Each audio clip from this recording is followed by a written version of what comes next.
চলে দেখে আসি বাংলাদেশ কেন সুন্দর। নদীমাতৃক বাংলাদেশে নদী বাংলাদেশের সৌন্দর্য হাজার গুণ বেশি বৃদ্ধি করেছে। আর এই সৌন্দর্যের পাশাপাশি মানুষের জীবিকারও একটা ব্যবস্থা হয়েছে। এখানকার সৌন্দর্য তখন আরো বেশি বাড়ে যখন দেখা যায় ডিঙি নৌকাতে কেউ মাছ ধরার জন্য নদীতে এসেছেন। কতটুকু মাছ পাবেন না পাবেন সেটা এখানে একটা মুখ্য বিষয় ওনার জীবনের জন্য, কিন্তু এই নদী না থাকলে এখানে মাছ ধরা বা এই জিনিসগুলো উনি করতে পারতেন না।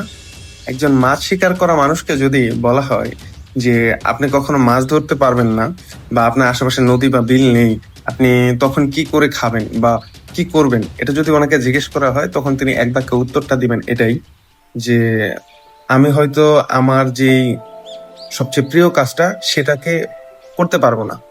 এটা আসলে অনেক কষ্টের বিষয়। আর এই সৌন্দর্য এই নদী থাকার কারণে অনেকটাই বেড়েছে।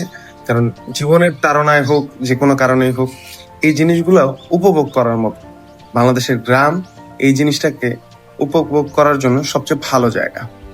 আর নদী থাকার কারণে এখানে যাতায়াত ব্যবস্থা দুই রকমের, একটা হলো সড়ক পথে আর একটা হলো নদী পথে। নদী পথে মালগুলো নিয়ে যান বিভিন্ন জায়গায়, নদীতে খুব সহজেই এই জিনিসগুলো করা যায়। আর একবার ভাবুন তো, বাংলাদেশে কোনো নদী নেই, তাহলে বাংলাদেশের সৌন্দর্য কেমন হতো? আজ এ পর্যন্তই, দেখা হবে অন্য কোনো পর্বে।